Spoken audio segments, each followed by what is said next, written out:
Noong nakaraang buhay, iniligtas ko ang isang mahirap na mayaman. Bilang pasasalamat, napagpasyahan niya akong ampunin, ngunit ibinigay ko ang pagkakataong ito sa aking nakababatang kapatid. Pagkalipas ng maraming taon, nakatanggap ako ng balita tungkol sa aking tunay na mga magulang. Bago ko sila hanapin, dumaan muna ako upang bisitahin ang aking kapatid.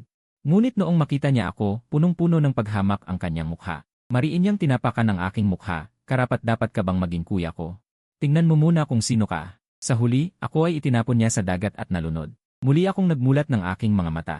Bumalik ako sa araw na yon, noong handa na akong ampunin ng mayaman. Ang aking kapatid na lalaki ay umiiyak at nagmamakaawa sa akin. Kuya, bata pa ako. Ibigay mo na lang sa akin ang pagkakataong ito. Sabi niya sabay luhod sa paanan ni Elio. Mahigpit niyang niyakap ang paa nito at umiyak ng malakas. Tiyuhin, pakiusap, isama mo ako. Tiningnan ako ni Elio. Sa hirap ng loob ay sinabi, Guting, tingnan mo ito.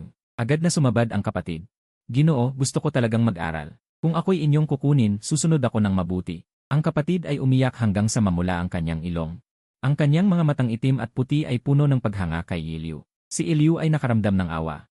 Sapagkat sino ba ang tatanggihan ang isang batang sabik na matuto? Mabilis kong hinila si Gudjinian at nagtanong ng may pagtataka.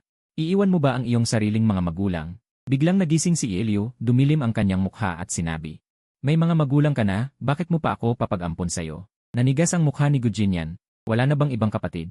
Kapag lumaki na ako, saka ko kayo ilalabas mula sa bundok. Ngumiti ako ng malamig sa aking puso, mariin kong kinurot ang aking sarili. Ginawa ko ring kaawa-awa ang aking anyo at sinabi, Elio, sa totoo lang, ako ay ipinagbili sa bundok. Gusto ko talagang mahanap ang aking tunay na mga magulang. Pakiusap, isama mo ako. Labis na nagulat si Elio. Agad niya akong tiningnan. Kung tutuusin, iniligtas ko siya, may utang siyang loob sa akin. Ang mga mata ng aking kapatid ay puno ng lason, tila sinisisi niya ako sa pag-agaw ng kanyang pagkakataon.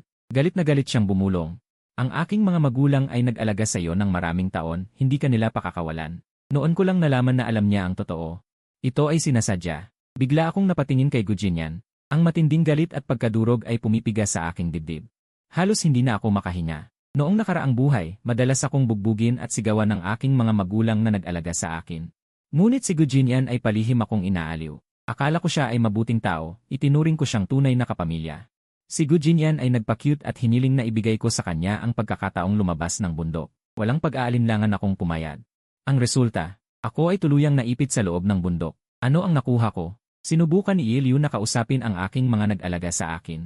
Ngunit sumigaw sila sa akin ng baliw, tila nais akong lamunin ng buhay. Sila ay buong bangis na nagsuntukan at nagsipa sa akin. Sumigaw sila, ikaw itong walang utang na loob. Mas mabuti pa kung nag-alaga kami ng aso kaysa sayo. Sinasabi ko sayo, kahit mamatay ka, mamamatay ka rito sa bundok. Nanginginig ako sa sakit. Sakit na sakit ang aking ulo at dilim ang aking paningin, ngunit mahigpit kong hinawakan ang laylayan ng pantalon ni Elio. Humihikbi kong sinabi, wag mo na akong intindihin. Umalis ka na. Kung hindi, baka bugbugin ka rin nila. Lalong nang hinayang si Elio. Magkano ang babayaran ko para pakawalan niyo siya? Ang aking mga nag-alaga ay napaisip, nagbulungan saglit, at saka kumurap kay Gudjinian. Sinabi nila, 2 milyon, kung hindi, papatayin namin siya ngayon. Binantaan ako ng aking ama-amahan at sinipa ako ng malakas. Si Gudjinian ay bigla namang lumuhod at umiyak sa harap ng kanyang mga magulang. Huwag ninyo nang bugbugin si kuya. Ako na lang ang bugbugin niyo. Ikaw itong maliit na hayop. Ang kuya mo ay walang kwenta, hindi ko na siya mapangasiwaan. Nagkunwaring susuntok si ama kay Gudjinian, ngunit agad siyang pinigilan ng kanyang ina, bata pa siya. Si Elio ay nanginginig sa galit at sinabi, 1 milyon. Ngunit isasama ko rin si Gudjinian. Bagamat atubili ang mga nag-alaga sa akin. Sa huli, pumayag sila sa kondisyon. Maingat na binuhat ako ng mga alipin ni Elio at inilagay sa kotse. Si Gudjinian, nagkukunwaring nag-aalala, ay bumulong sa aking tainga. Kuya, palalabasin kita pabalik ng bundok. Hindi ko pinansin ang kanyang banta dahil gusto ko lang gamitin si Elio para makaalis dito. Sa ganitong paraan lamang ako magkakaroon ng pagkakataong bumangon. Parehas na kapaligiran, parehas na katayuan bilang ampon. Sa huli, kung sino ang tatawa ay hindi patiyak. Pagka-uwi sa amin ni Elio, sinalubong kami ng isang babaeng may payat na pangangatawan. Maputi ang kanyang balat. Siya ay mapagmahal na tumingin sa kanya at mumiting sinabi, Sisi, simula ngayon, sila na ang iyong mga nakababatang kapatid. Magpakabuti kayo. Si Gudjinian ay agad na hinawakan ang kamay ni Liu si bilang pagpapakita ng intensyon. Ituturing kitang tunay na ate mula ngayon. Nang makita ang nakakaantig na eksenang ito, si Elio ay nag-iwan ng ilang tagubilin at saka nagtrabaho. Sinubukan ni Liu sinabawiin ang kanyang kamay. Ngunit mahigpit itong hinawakan ni Gudjinian. Hindi muna maghuhugas ng kamay pagpasok. Mariin kong binali ang kanyang pulso. Siya ay napangiwi sa sakit at atubiling binitawan. Agad na napabuntong hininga si Liu Si. Bahagyang umiti siya at tumango sa akin. Matapos ilarawan ni Liu ang sitwasyon sa bahay. Dinala niya kami sa aming mga silid. Nang makita ni Gu Jinyan ang simpleng silid, agad siyang nagalit at sumigaw sa mga katulong. Napakaliit ng silid, minamaliit ba ninyo ako? Mag-ingat kayo baka mawalan kayo ng trabaho. Natakot ang mga katulong at paulit-ulit na humingi ng tawad. May pagkayamot na kumislap sa mga mata ni Liu Si at hindi niya napigilang sabihin. Ito ay silid panauhin. Ikaw ay panauhin. Wala kang karapatang magtanggal sa kanila. Si Liu ay biglang nag-uwi ng 2 tao. Ang paglalagay sa kanila sa silid panauhin ay normal. Ngunit si Gu Jinyan ay tila walang kamalay-malay at matigas pa rin ang ulo na nagsabi. Ako ang iyong nakababatang kapatid. Kapag ikaw ay nag-asawa na, sa akin ka pa rin aasa para sa suporta. Nanlamig ang mukha ni Liu Si at bigla siyang sumampal. Nang makita niya ang malamig na titig ni Liu Si, namumula ang mga mata ni Gu Jinyan sa sama ng loob. Hagulgol niya habang hawak ang pisngi. Akala ko ba talaga akong itinuturing mong pamilya? Hindi inaasahan, narinig ni Ginoong Liu ang ingay at dumating siya. Nang makita ang bakas ng sampal sa mukha ni Gu Jinyan, agad siyang sumigaw, Sisi. Sobra ka na. Ngunit sa anggulong hindi nakikita ni Ginoong Liu, si Gu Jinyan ay ngumiti ng mapanghamon kay Liu Si. Ang galit ni Liu Si ay biglang nag-alab. Nang magsasalita na siya, agad ko siyang pinigilan at sinabi, Tito, sa pagkakataong ito, talagang kasalanan ni Gu Jinyan. Bahagyang lumambot ang ekspresyon ni Ginoong Liu at nagtanong, ano ang ibig mong sabihin? Tumugon ako ng may paggalang, nagreklamo siya na hindi sapat ang ganda ng silid panauhin, kaya nagpumilit siyang tumira sa silid ni Ate Sisi. Ito ay talagang sobra na. Nagulat si Ginoong Liu nang marinig ito at agad na nagtanong kay Liu Si. Sisi, totoo ba ito? Tumango si Liu Si at umiyak, Tatay, kung talagang lilipat si Kuya sa silid ko, hayaan mo muna akong mag-empek ng gamit. Sa ilalim ng pinagsamang pagsisikap naming dalawa, namula ang mukha ni Gu Jinyan sa hiya. Nagpaliwanag siya, kasinungalingan iyan. Wala akong Malamig na tiningnan ni Ginoong Liu ang kanyang anak na babae na nasaktan. Kumpara sa iyong kalamigan, sa tingin ko ay maganda ang silid na ito. Yung sinabi mong maliit na hangin ni. Natakot si Gu Jinyan kaya napayuko na lang siya at umaming mali, paulit-ulit na nagsasabi ng opo. Orihinal na balak ni Liu Si na patulugin kaming dalawa ni Gu Jinyan. Sa silid panauhin sa 2 palapag. Ngunit sa hindi ko inaasahan, inilagay niya ako sa pangunahing silid sa 3 palapag. Hindi rin tumutol si Ginoong Liu na tila para turuan ng leksyon si Gu Jinyan na lubos na hindi pinansin ang kanyang pagkadismaya. Kaya, ilang araw na naging maayos si Gu Jinyan, pansamantalang hindi nagpasikat sa harap ng pamilya Liu. Ngunit ang kanyang galit ay ibinunton niya sa mga dating katulong. Noong araw na yon, abala ang mga katulong sa pag-aayos ng mga pinggan. Hinihintay ang mga may-ari na kumain. Nanlilisik ang mga mata ni Gu Jinyan, bigla niyang itinadyakan ang katulong na may bitbit na pinggan. Dahilan upang siya ay matisod at bumagsak mismo sa hapagkainan. Natapon ang mainit na sabaw sa kanyang buong katawan. Namimilipit ang mukha ng katulong sa sakit. Nang makita ang kalat sa mesa, natakot siya at hindi na pinansin ang sakit. Umiiyak siyang humingi ng tawad kay Liu Si. Walang pakundangang sinipa ni Gu Jinyan ang katulong at mumiti ng malamig. Ni itong maliit na bagay ay hindi mo magawa. Kapag nakauwi na si Tito, siguradong papalisin kita. Hindi nagawa ni Liu Si na sisihin siya, sinadya mong patumbahin siya. Nagkibit balikat si Gu Jinyan. Mapang-asar siyang umiti, at alam kong malambot ang puso mo, ngunit ano ang silbi ng taong tulad niya? Galit na tinitigan siya ni Liu Si, nanginginig sa galit ang kanyang buong katawan. Gu Jinyan, ito ang aking tahanan. Akala mo ba ikaw na ang may-ari? Mabilis akong lumapit at inalalayan ang katulong. Mahinahon kong sinabi, magpalit ka na ng damit. Ako na ang bahala sa natitira. Ngunit puno ng paghamak si Gu Jinyan, itinuro ako at humagalpak ng tawa, ang mababang uri ay mababang uri. Huwag mong sabihin na aawa ka sa kanya. Mahinahon kong umiling. Siya ay pumunta rito upang magtrabaho. Hindi siya alipin noong lumang panahon. Kung hindi ka marunong ng paunahing paggalang, sa tingin ko ay mas masahol ka pa sa hayop. Pagkasabi ko, narinig ang mahihinang bulong sa sala. Kahit si Liu Si ay namangha sa akin. Nagtatakang tanong niya, magkapatid kayo, bakit ang laki ng pagkakaiba? Ipinaliwanag ko ang tungkol sa aking pinagmulan. Kumindat si Liu Si gamit ang kanyang bilog na mga mata at parang kaibigan. Tinapik ang aking balikat, kahit anong mangyari, poprotektahan kita. Hindi ko napigilan ang ngumiti. Maaaring hindi pa niya alam na ang kanyang tunay na pagkatao ay nagpakita na. Pagkatapos, nagmamaktol si Liu Si at nagpumilit kumain sa labas. Siya ay may mabuting puso. Ayaw niyang maapi ang inosenteng katulong, kaya isinalaysay niya ang lahat ng ginawa ni Gu Jinyan. Tahimik ang mukha ni Ginoong Liu. Tanging sinabi niya ng mahina, Gu Jinyan, ito na ang huling pagkakataon. Kung hindi ka pa rin matututo ng disiplina, pauwiin na lang kita sa bundok. Nang marinig ito ni Gu Jinyan, agad siyang napaluhod ng malakas. Ngumiti ng malamig si Ginoong Liu at umatras ng ilang hakbang, sinabing huwag. Hindi ko kayang tanggapin yan. Pagkatapos, tumango siya sa akin. Xiao Cheng, kung may gusto ka, sabihin mo lang sa akin. Napakahusay mo na sa akin. Umiling ako at may bahid ng kalungkutan. Kung maaari, sana matulungan niyo akong alamin kung buhay pa ba ang aking mga magulang. Mabuti kang bata. Huwag kang mag-alala, tiyak na gagawan ka ni Tito ng paraan. Si Ginoong Liu ay laging mabilis kumilos. Nang hapon na yon, dinala niya ako sa himpilan ng pulisya at iniwan ang aking ngani. Pinagtawanan ako ni Gu Jinyan, sinabing bobo ako. Kapag natagpuan na ng mga pulubing magulang mo, kailangan mong umalis agad sa pamilya Liu. Iniisip pa rin niya na ang lahat ng bagay sa pamilya Liu ay mapapasa kanya, natural lang. Ang maampon ng mayamang pamilya ay napakalaking swerte na, ngunit si Gu Jinyan ay may masamang hangarin. Sinayang niya ang magandang pagkakataon. Ilang araw pa lang, kahit ang mga aso sa bakuran ng pamilya Liu ay tumatahol sa kanya. Samantala, ang mga katulong sa pamilya Liu ay nagpapasalamat sa akin. Sa pagkain, damit at tirahan, lagi akong inaabutan ng pinakamaganda. Bigla kong naalala ang paso sa katawan ng katulong, kaya nagtanong ako nang hindi sinasadya. 20 taon na akong nagtatrabaho sa pamilya Liu. Hindi pa ako nakakita ng taong tulad niya. Umiling ang katulong at buong pasasalamat na sinabi. Salamat sa inyo, kung hindi, mawawala ang trabaho ko. Sa sandaling iyon, biglang lumabas si Gu Jinyan mula sa sulok, sinisigawan ako ng may pagtuya, halos umaapaw ang galit. Ako rin naman ay anak ng pamilya Liu, bakit ikaw ang nasa ginhawa? Sa pagtingin ko sa kanya, napabuntong hininga ako ng malalim. Noong nakaraang buhay, ako rin ay nagpakumbaba para mabuhay. Pilit na umiti sa lahat. Dahil dito, hindi ko dapat kalimutan ang aking prinsipyo. Dahil lamang sa magandang buhay. Sa kasamaang palad, hindi ito naintindihan ni Gu Jinyan. Si Ginoong Liu ay nag-ayos ng aming pag-aaral. Ang mga mag-aaral sa paaralang ito ay mayayaman o makapangyarihan, bawat isa ay may eleganteng tindig. Huminga ako ng malalim, bahagyang nanginginig. Agad na sinabi ni Gu Jinyan sa guro. Ang kuya ko ay hindi gaanong nakaranas, sana ay intindihin niyo siya. Ang mga estudyante sa ibaba ay tumingin sa amin ng may panunuya, pero nakatuon lang ako sa masalimuot na schedule sa aking kamay.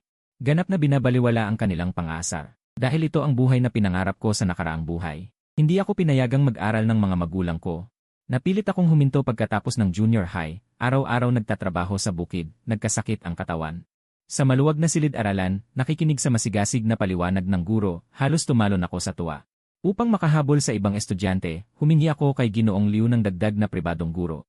Araw-araw maagang lumalabas, gabi na umuwi para mag-aral. Di nagtagal, napansin ng mga guro ang aking sipag. Gayunpaman, iba ang iniisip ni Gu Jinyan. Karaniwan, ang mga mayayamang estudyante ay may paggalang para sa dangal ng pamilya. Hindi sila sadyang mga api, ngunit hindi rin sila tumatanggi sa pagsuyo. Hoy, lumayo ka. Nakaharang ka sa daan ni Master Wang. Hinawakan ko ang aking ilong at maayos na umalis. Ang ibang kaklase ay tumingin sa amin, nagbubulungan, parang nanonood ng eksena. Nagmamalaking suminghal si Gu Jinyan, ang mga mababang tao ay talagang walang modo. Natawa ako ng malamig at binalikan siya, mababang tao. Lahat tayo ay tagapagmana ng komunismo, pantay-pantay, bakit sa bibig mo ay naging mababang tao? Bahagyang nagbago ang mukha ni Wang Kong, pero mabilis nang umiti at sumang-ayon, tama si Gu Jinyan. Pantay-pantay ang lahat. Pagkatapos, tiningnan niya ng masama si Gu Jinyan. Bantayan mo ang bibig mo. Bagamat karamihan sa mga estudyante sa paaralan ay mayayaman, walang nagsasabing sila ay likas na mataas. Kung may magsabi, tiyak na parurusahan sila ng kanilang mga nakatatanda o kahit itakwil. Relasyon. Hindi na kontento si Gu Jinyan, sumunod kay Wang Kong, Master Wang. Hindi ba sinabi niyo? Pumalakpak ng malakas. Ngumiti si Wang Kong na parang wala lang, pinagpag ang kamay. Tinakpan ni Gu Jinyan ang mukha, nakatulala. Wang Kong, huwag niyo akong tawaging Master Wang, hindi ako karapat-dapat. Tiningnan ko ang pamilyar na eksena, napigil ang tawa. Mula noon, iba na ang tingin sa akin ng mga kaklase. Nakapasok din ako sa klase kahit sa panlabas. Maganda ang relasyon ng lahat. Ilang binata ang lumabas kasama ko, labis na nasiyahan si Ginoong Liu. Binigyan niya ako ng black card, makipagkaibigan ng totoo, magsaya kayo. Tito, gusto ko rin, hindi makuhang sabi ni Gu Jinyan. Hindi ito patas. Ito ang patas. Inilista ni Ginoong Liu ang aming mga nagawa sa semestre. Hindi ko tinignan si Gu Jinyan, huwag mong isipin ang mga walang kwentang bagay. Nang utusan ako ng serbidor. Na pumasok sa entertainment venue, nakita ko si Gu Jinyan na nakayuko, nagbubuhos ng alak sa ilang kaklase. Punong-puno ng pagsuyo, parang asong kumakawag ng buntot. Tingnan mo siya. Parang aso ba? Nagtawanan ang lahat. Galit na galit si Gu Jinyan sa loob. Ngunit napilitang tumawa. Inanyaya ako ni Wang Kong na umupo sa tabi niya at pinabuhos kay Gu Jinyan ng alak para sa akin. Agad na nagbago ang mukha ni Gu Jinyan, mariing hinawakan ang bote ng alak, parang gusto niyang ibato sa ulo ko. Si Wang Kong ay may mabigat na mukha at malamig na sinabi, paano? Pinapabayaan mo akong magbuhos ng alak at ayaw mo pa. Kung ayaw mong magtrabaho, lumabas ka.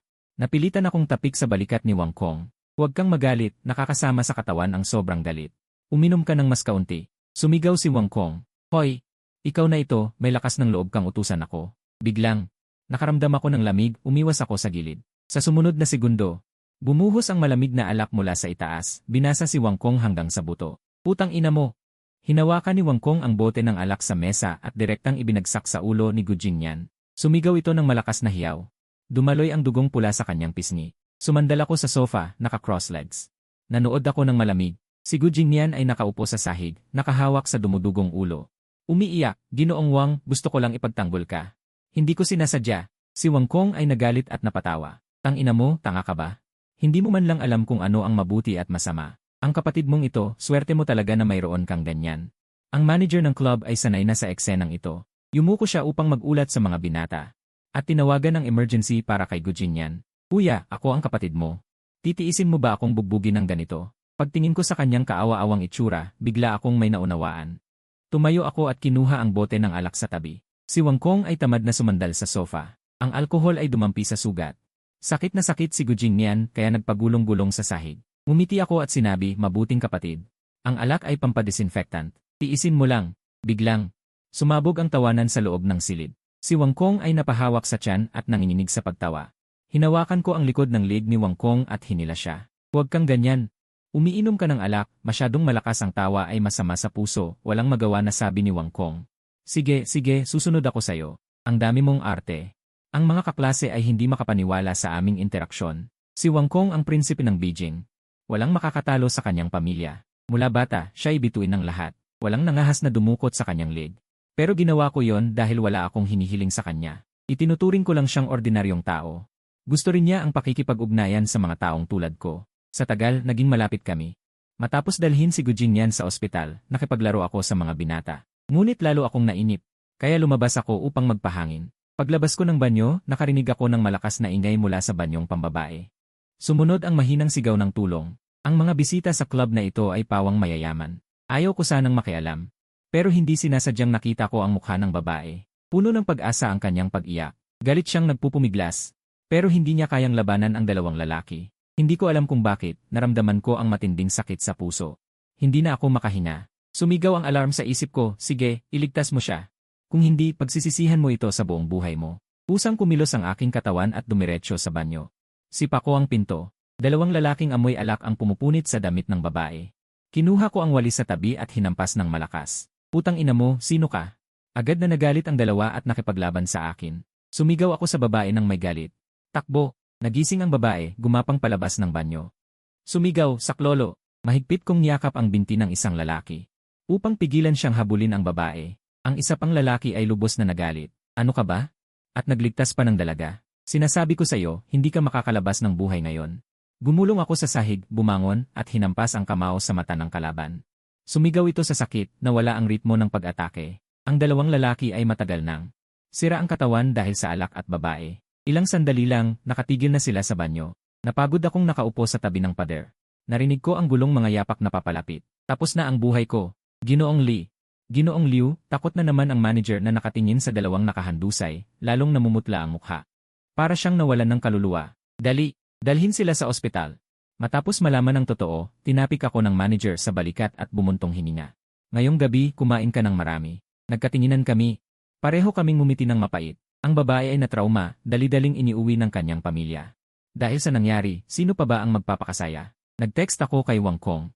Nagmamadaling umuwi at sinabi ito kay Emma Liu, tiyuhin. Kung may maghahanap sa akin, isuko mo na lang ako. Medyo nalungkot si Emma Liu. Tinanong niya, matagal na, hindi mo pa ba kami itinuturing na pamilya ni Sisi? Dahil itinuturing ko ang pamilya Liu bilang pamilya, pinagsisisihan ko ang aking walang ingat na ginawa, mabilis kong paliwanag. Kung magsasama ang dalawang pamilya, maaapektuhan ang pamilya Liu. Bata ka pa. Hayaan mo na ang mga matatanda ang humawak nito. Tinanggihan ni Emma Liu ang aking ideya at inilipat ako sa mga katulong.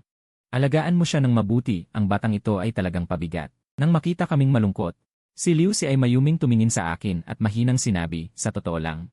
Ama, matagal ka na niyang itinuturing na sariling anak. Natigilan ako habang pinapanood ang unti-unting pag-alis ng mga kalyo. Sandaling naguluhan. Tunay na pinalaki ako ng pamilya Liu ng maayos. Hindi ko maiwasang mapabulalas. Lahat ay mabubuting tao. Hindi napigilan ni Liu Si ang kanyang ngiti at nanginginig ang kanyang balikat. Gaya ng inaasahan ko, dumating na ang mga tao mula sa pamilya Liu at Li, hinihiling na isuko ako ng pamilya Liu. Galit na nagtanong ang dumating, isang ampon, hindi ba kayang bitawan ni Eva Liu? Hindi nagbago ang mukha ni Eva Liu. Talagang hindi tama ang ginawa ni Xiao Chan. Sa ibang araw, dadalhin ko siya upang bisitahin kayo ng personal. Umuwi na muna kayo. Sa loob ng kotse, biglang lumabas ang isang lalaking halos 2 metro ang taas. Dahan-dahan siyang lumapit kay Emma Liu, ang kanyang mga kamao ay lumalangit-ngit. Ngunit hindi nagpakita ng takot si Emma Liu. Pumalakpak siya, at agad na sumugod ang isang grupo ng mga bantay upang protektahan siya. Ngumiti ngunit nagbanta ang lalaki, ang kayamanan ng pamilya Liu. Ay ganyan lamang sa banal na lungsod. Huwag kayong gumawa ng desisyon na pagsisisihan niyo habang buhay. Biglang, lahat ay natigil sa kanilang pwesto. Sa pamamagitan ni Liu Si, nalaman ko kung anong malaking problema ang aking naidulot. Ang pamilya Liu at Li ay nagkakasundo sa pamamagitan ng kasal sa loob ng maraming henerasyon, hindi na sila mapaghihiwalay. May mahalagang posisyon sila sa mundo ng negosyo. Kapag sabay nilang sinalakay ang pamilya Liu, malamang na mamatay o malugmang lubos ang pamilya Liu. Nang handa na akong lumabas, ilang itim na sasakyan ang huminto sa harap ng pamilya Liu. Ito pala ay ang pamilya Ji. Nang makita ng mga tao ang sagisag ng angkan sa sasakyan, biglang naging seryoso ang kanilang mga mukha. Tumawa ng malakas ang lalaki. Ang pamilya Liu ay nagalit sa dakilang ito. Mukhang malapit na kayong mamatay. Namutla rin si Emma Liu. Buong pamilya Liu ay nasa kawalan. Binuksan ng mga katulong ng may paggalang ang pinto ng kotse, at lumabas ang isang lalaking nakasuot ng terno. Ang nasa katanghaliang lalaki ay may otoridad na hindi kailangang magalit upang manakot. Matulis ang kanyang mga mata na tumingin sa paligid at diretsyo siyang tumitig sa akin. Ngayon, nais naming personal na humingi ng paumanhin kay Ye Gutingchen. Salamat sa pagligtas sa aming nag-iisang anak na babae. Agad na nanghina ang pamilya Liu at Li, at nanginginig na sinabi, ang batang iyon ay ang nag-iisang prinsesa ng pamilya Ji. Biglang, sunod-sunod na tumunog ang mga telepono ng pamilya Liu at Li. Nang sagutin nila ang tawag, narinig nila ang malungkot at desperadong boses. Bakit sinasalakay ng pamilya Ji ang aming mga negosyo? Tapos na ang lahat. Sa loob lamang ng isang gabi. Ang pamilya Liu at Li ay walang pagkakataon na magdeklara ng bangkarota. Lahat ng kanilang negosyo ay nilamon ng pamilya Ji, wala silang naiwan kahit isang himaymay. Upang pasalamatan ako, ang pamilya Ji ay personal na nakipag-usap kay Emma Liu tungkol sa pakikipagtulungan. Sa isang iglap, ang pamilya Liu ay formal na pumasok sa bilog ng mataas na lipunan. Para sa pamilya Ji, lagi akong may kakaibang pagkakalapit. Bigla kong naunawaan, ito marahil ay ang pagnanasa ng mahihirap sa pera. Naalala ko ang batang babae. At mahinahong nagtanong, kumusta na po ang inyong anak? Si Emergy ay may pasensya sa akin.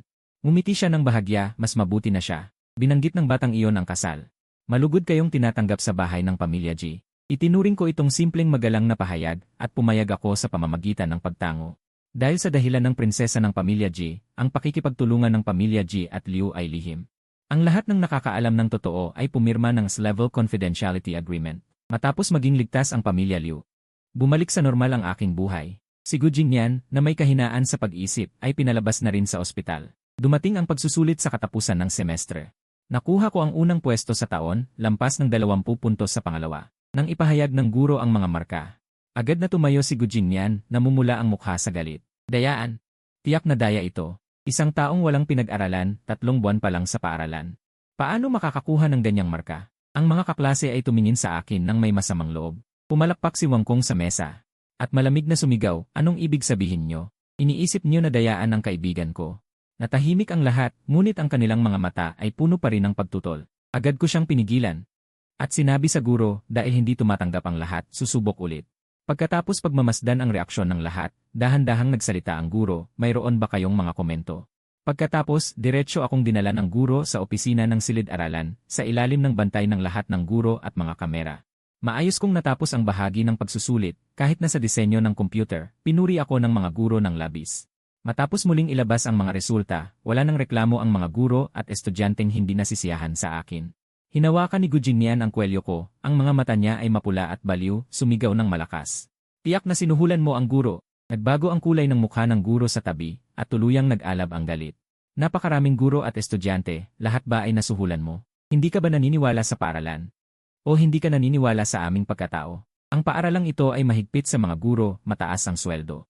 Ngunit hindi pinapayagan ng paaralan ang mga guro na tumanggap ng suhol ng palihim, kapag nahuli, permanente nang mawawala ang lisensya ng pagtuturo. At kailangang magbayad ng 1 milyon na multa. Dahil sa ginawa ni Gu Jinyan na panggugulo sa kultura ng paaralan, binigyan siya ng isang malaking demerit. At inutusan na mag-reflect sa bahay ng 2 linggo. Dahil sa insidenteng ito ni Gu Jinyan bilang ampon ng pamilya Liu. Talagang nahiya sila. Lalong lumamig si Ginoong Liu sa kanya. Isang beses kumakain. Malamig niyang tiningnan si Gu Jinyan, pagdating mo ng legal age, umalis ka na sa pamilya Liu. Namutla si Gu Jinyan, ang iyak niya ay napakalakas, mas malakas pa sa pagpatay ng baboy tuwing bagong taon. Umiiyak siya na ang sipon at luha ay naghalo sa mukha, habang hawak ang pantalon ni Ginoong Liu, tiyuhin. Tiyak na dayaan iyan. Isang taong walang pinag-aralan, wala pang 3 buwan sa paaralan. Napabuntong hiniga si Ginoong Liu na pagod, at mariing inilapag ang kanyang kubyertos. Umalis ka na ngayon.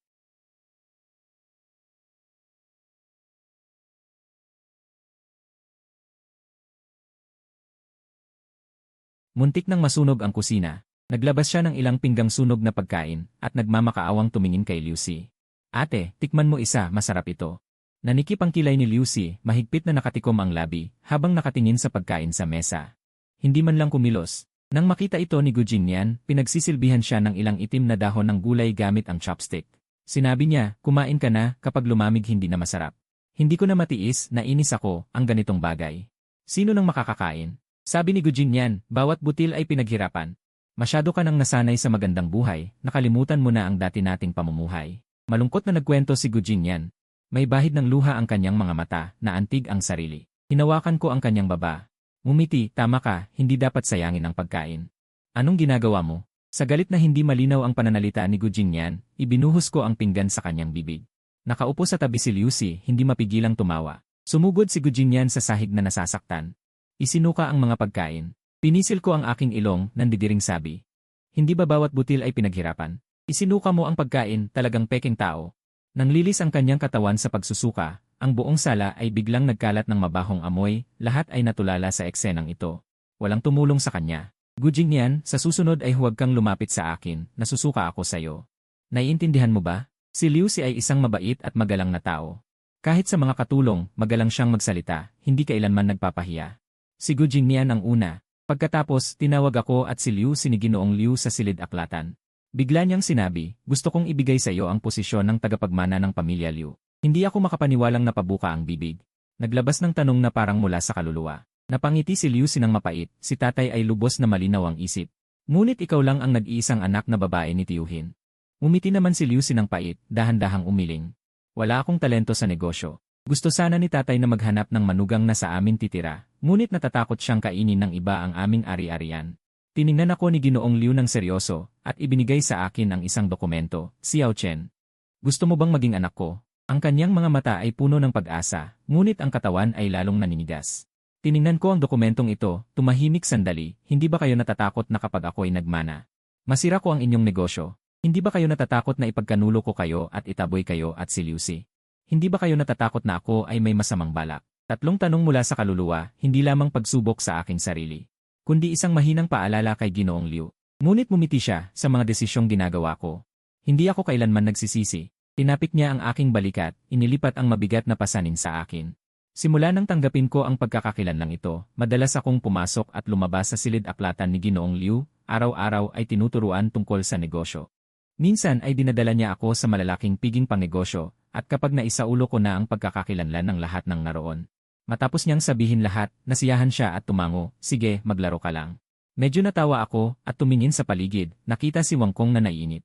Napapaligiran siya ng mga tao, nang maramdaman niya ang aking tingin, itinulak niya ang mga tao. Diretso siyang lumapit sa akin, Chen, nagpalit ka na ng apelyido sa Liu. Tumango ako. Parang ganun na nga, nagtinginan kami at hindi maiwasang matawa. Ang piging na ito ay hindi basta-basta makakapasok, tanging ang pinuno ng pamilya o ang pinapaborang tagapagmana ang may karapatang pumasok sa pintong ito. Mula nang pumasok ako, naunawaan na ng lahat ng pamilya ang intensyon ng pamilya Liu. Bigla, isang taong nakauniporme ang mabilis na lumapit sa akin at bumulong, binibining Chen.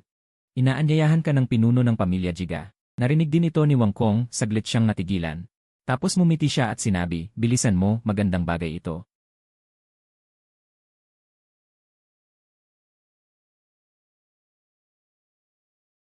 Si Ejiga at ang kanyang anak na babae ay nakaupo sa sopa at tumingin sa akin. Ngumiti ang batang babae sa akin, may halong ngiti. May ngiti sa kanyang mga mata, matagal na tayong hindi nagkita, noong huli mo akong iniligtas. Hindi ako nakapagpasalamat ng personal, patawad. Ang mga pinong putahe ay nakalatag sa hapagkainan. Inimbitahan ako ng pinuno ng pamilya Jiga na kumain. Sa pagkain, ang batang babae ay masiglang nakikipag-usap sa akin. Si Ejiga naman ay paminsan-minsang sumasang-ayon. Akala ko sa malalaking pamilya ay maraming mahigpit na patakaran. Si Ejiga ay hindi mahigpit, tumawa siya ng malakas sa mga matatandang iyon. Kailangan sundin ang ganitong patay na patakaran. Napahinga ako ng malalim, hindi ko nahawakan ng maayos ang aking chopstick. Pumutok ito at nahulog sa mesa. Nang marinig ko ang tungkol sa pamilya ng kausap. Mabubuhay pa ba ako hanggang bukas? Nakita yon ni Ejiga at bumuntong hininga siya ng malalim. Napangiti ako ng nahihiya, gusto kong magtago sa butas. Narinig ko, hinahanap mo ang iyong mga magulang. Pagdating sa aking mga magulang, biglang lumipat ang atensyon ko. Nagmamadali akong nagtanong, alam mo ba kung nasaan ang aking mga magulang? Siya ay nag-isip sandali. Hindi direktang sumagot sa akin, sa halip ay ibinahagi niya ang malagim na labanan para sa pagkapinuno ng pamilya Jiga noon. Sa pangyayaring iyon, ako ay malungkot na nawalan ng aking anak. Biglang itinaas ni Ejiga ang kanyang ulo. Ang kanyang mga mata ay malumanay na tumingin sa akin. Ang puso ko ay tumibok ng malakas, ang buong katawan ko ay tensyonado at pinagpapawisan. May hindi ka panipaniwalang kutob ako at naisip ko na baliw na ako. Hanggang si Ejiga ay dahan-dahang nagsalita, ikaw ang aking anak. Napatawa ako ng pilit. Ikinaway ko ang aking kamay, paano naman iyon posible? Ang batang babae sa tabi ko ay biglang umiyak.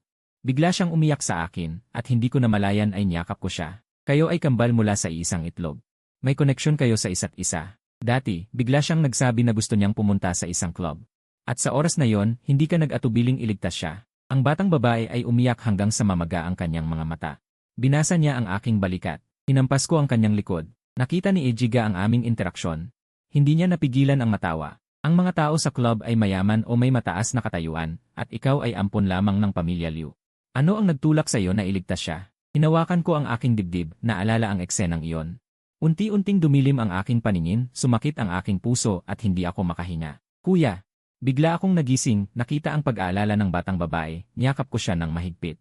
Hindi ko namalayan, sasabihin ko, protektahan kita, huwag kang matakot. Diretso na inilabas ni Ejiga ang pagsusuri ng Iene at tiyak na sinabi, ikaw ang aking anak. Binigyan niya ako ng isang gabi para mag-isip at inihatid ako pabalik sa pamilya Liu. Malakas kong kinuskos ang aking ulo. Hindi pa rin ako nakakaahon sa pagkabigla kanina. Ang aking ama ay nasa ibang bayan para sa pulong, hindi pa nakakauwi. Plano kong sabihin muna ito sa aking ate, ngunit sinabi ng katulong na hindi siya okay ngayon, maaga siyang nagpahinga. Tumingin sa mahigpit na nakasara na pinto, nag-alinlangan akong kumatok, ate. Bigla, naramdaman ko ang mahinang pagyanig sa ilalim ng aking mga paa. Lumaki ako sa bundok. Marami akong karanasan sa pag-iwas sa pag-atake ng mga mababangis na hayop. Sa pamamagitan ng pagdama ng kanilang mga yapak. Nakaligtas ako sa sunod-sunod na krisis. Humiga ako sa sahig, lalong naging malinaw ang mga tunog sa aking tainga.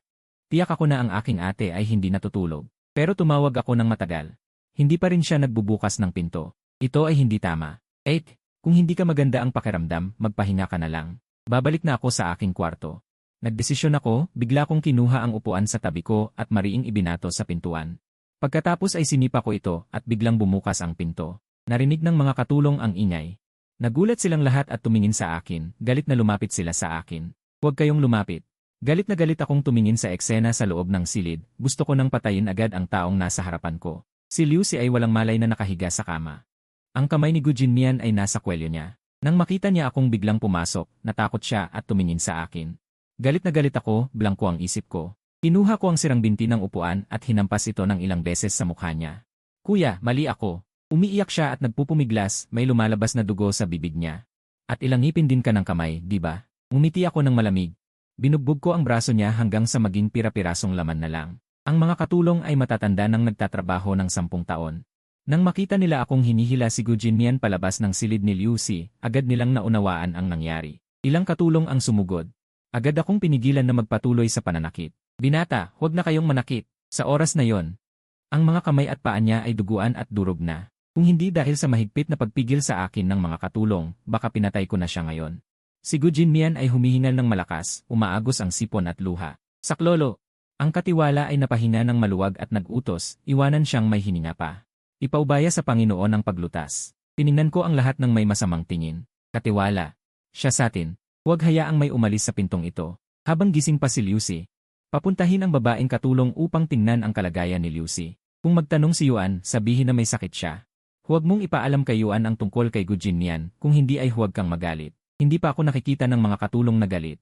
Isa-isa silang natakot at hindi nagsalita. Umuwi ang ama na pagod at dumi. Pumunta kami sa silid aklatan. Nagmamadali siyang nagtanong, ano si Sisi? Huwag kang mag-alala. Natutulog lang siya. Hindi pa siya nakakagawa ng kilos. Sa puso ko ay may takot pa. Kung nag-uwi ako ng ilang minutong mas maaga, baka magtagumpay si Gujin niyan. Biglang umiyak ang ama. Pula ang mata, matindi ang mukha. Galit na sabi niya. Gusto ko siyang patayin. Pinatahimik ko siya ng matagal, at sa wakas ay bumalik siya sa dati niyang anyo. Magaling ang ginawa mo sa pagkakataong ito, Li Chen. Taos puso akong nagpapasalamat sa iyo. Salamat sa pagligtas mo sa buhay ni Sisi. Dahan-dahang yumuko ang ama sa akin. Galit na galit ako. Dali-dali kong tinapik ang likod niya at sinabi, ama ka ko, at siya ay ate ko. Hindi kailangan ng pormalidad sa pamilya. Tiningnan niya ako na galit at nakangiti siya ng may kasiyahan. Bigla kong naalala ang tungkol sa pamilya G, at ikinuwento ko ng maikli ang aking pinagmulan. Naging masama ang mukha ng ama. Diyos ko, sa wakas may anak na akong lalaki, paano ito nangyari? Ano ba ito? Umiti ako ng mapait. Isipin na lang na may dalawa akong ama. Hey, ang mundo talaga ay kakaiba. Mayroon akong dalawang ama. Isang ate, isang nakababatang kapatid na babae. Walang mas masaya kaysa sa akin. Pagkatapos ng ilang salita, nagmamadaling umalis ang ama upang makita. Si Gujin yan. Nang makita ko muli ang ama, puno ng dugo ang kanyang damit. Malamig at madilim siya. Gising na si ate. Dali-daling pumunta ang ama upang magbihis ng bagong damit. Pagkatapos, sumama ako sa kanya sa silid ni Yuan. Medyo lito siya. Naunahan ko siya at nagreklamo, ate. Muntik mo na akong patayin sa takot. Ngumiti si Liu Sinang mahina. Dali-dali mong sinira ang pinto. Gamit lang ang susi, di ba? Nagtinginan kami ng ama at napahinga ng maluwag. Hindi namatay si Gujin yan. Sa labas, ibinalik siya sa bundok pero talagang ipinadala siya sa mental hospital. Naputol ang kanyang dila at naputol ang kanyang mga kamay at paa. Araw-araw siyang nakatali sa kama. Sumasailalim siya sa physical na therapy. Nakikita ko ang kanyang paghihirap at napangiti ako hanggang sa lumuha. Ito ang ganti. Ang mga magulang ni Gujin niyan ay matagal nang hindi nakatanggap ng tawag mula sa kanya. Kaya nagmamadali silang pumunta sa Beijing. Nang malaman nilang paralisado ang kanilang anak, sumugod sila ng galit. Gusto nila akong bugbugin. Sinabi ng ama ni Gyu, ikaw na hayop. Ginawa mo ito sa sarili mong kapatid. Ngunit alam ng mga katulong ang ibig kong sabihin. Binigyan nila ng parehong pagtrato, binugbog ang kamay at paa, at tuluyang nakulong sa mental hospital. At ako ay opisyal na kinilala sa angkan, at naitala sa talaangkanan ng pamilya G. Nang marinig ito ni Wang Kong, nagbuntong hininga siya. Akala ko ikaw ang sasalo sa akin, pero ako pala ang sasalo sa iyo. Tinapik ko ang balikat niya. Magtulungan tayo. Kahit hindi kasing laki ng pamilya G ang pamilya Wang. Pero nangunguna pa rin sila sa apat na pinakamayayamang pamilya sa Gintong Bilog. Hindi naman sila mahina. Pagkalipas ng maraming taon, matagumpay kong naipasa ang pagsubok ng pamilya at naging susunod na tagapagmana ng pamilya Liu 402 at ang samahan namin ni Liu si ay tila natural na dumadaloy. Hindi pinapansin ng pamilya Liu ang antas ng lipunan 403 basta ang babae ay may mabuting asal, tatanggapin ng lahat. Ngumiti ako kay Liu si 404 tingnan mo, ang aking ama ay ama ko pa rin. Nanginginig sa tawa si Liu si 405 sinuntok niya ako ng malakas. Labis akong nagulat at agad na hinawakan ang kanyang baywang 406 aray, huwag kang magalit, ingatan mo ang bata. At ang samahan namin ni Liu si ay tila natural na dumadaloy. Sa totoo lang, hindi mahalaga ang mga pamahiin. Basta ang babae ay may mabuting asal, tatanggapin ng lahat. Ngumiti ako kay Liu si 404 tingnan mo, ang aking ama ay ama ko pa rin. Nanginginig sa tawa si Liu si 405 sinuntok niya ako ng malakas. Labis akong nagulat at agad na hinawakan ang kanyang baywang 406 aray, huwag kang magalit, ingatan mo ang bata. Tingnan mo, ang aking ama ay ama ko pa rin. Nanginginig sa tawa si Liu si. Sinuntok niya ako ng malakas, labis akong nagulat at agad na hinawakan ang kanyang baywang. Aray, huwag kang magalit, ingatan mo ang bata.